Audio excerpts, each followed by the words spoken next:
আন্তর্জাতিক অপরাধ ট্রাইব্যুনালের রায়ের পর শেখ হাসিনাকে ফেরত চেয়ে আবারও দিল্লিকে চিঠি দিয়েছে ঢাকা। তবে ভারতীয় ঘনিষ্ঠ বন্ধু হাসিনাকে ফেরত দেবে না ভারত।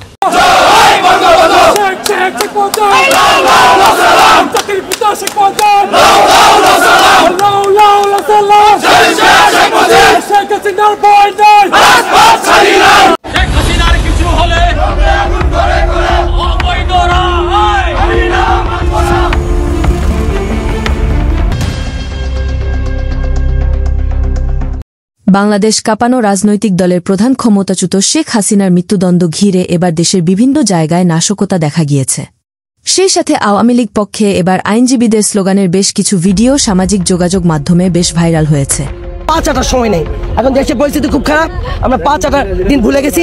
মোটামুটি এখন উনি কোথায় চলে যাবেন, ইউনুস ভাই কোথায় যাবেন জানে না। উনি কিছু কিছু খায়া নিছেন, যে অটো রিক্সা চালাইছেন, এন দেখাইছে।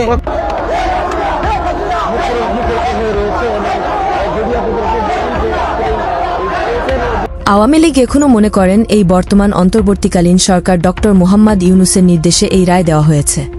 সেই সাথে এই রায়কে প্রত্যাখ্যান করেছেন আওয়ামী লীগ।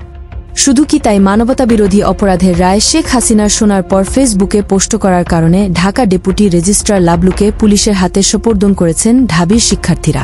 এইমাত্র আমার বাসায় ঘন্টা যাবত আমার মুভ করার জন্য অনেক লোক আসছে, পুলিশ আসছে, বিনা অপরাধে আমাকে কেন গ্রেফতার করতেছে আমি জানি না।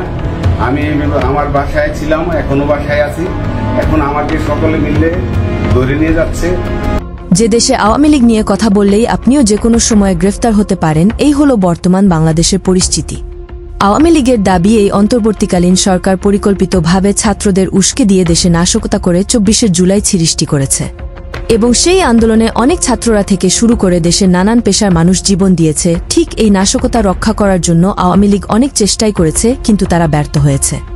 আর একটি সময় আওয়ামী লীগকে দেশের জনগণের তোপের মুখে ফেলে দেশ ছাড়তে বাধ্য করেছে এই ইউনুস সরকার।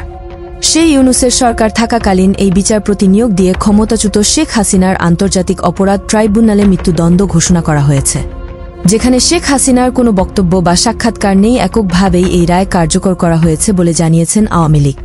তাই এই শেখ হাসিনার রায়কে কেন্দ্র করে দেশের বিভিন্ন জায়গায় ঝাঁটিকা মিছিল করে আওয়ামী লীগ জানান দিচ্ছে যে তারা এই সুদখোর ইউনুসের রায় মানে না। আওয়ামী লীগ স্পষ্ট জানান দিয়েছে যে আওয়ামী লীগ আবারও ফিরবে, সেটা খুব ভয়াবহভাবেই ফিরবে, শুধু সময়ের অপেক্ষা।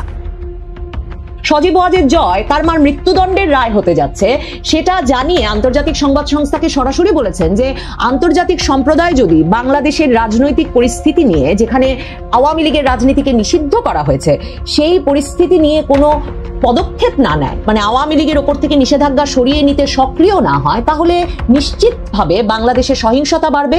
এবং তিনি কনফ্রন্টেশন বলেছেন।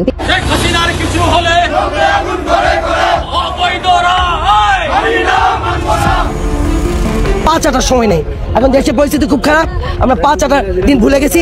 মোটামুটি এখন উনি কোথায় চলে যাবেন, ইউনুস ভাই কোথায় যাবেন জানে না। উনি কিছু কিছু খায়া নিছেন, যে অটো রিক্সা চালাইছেন, এন দেখাইছে।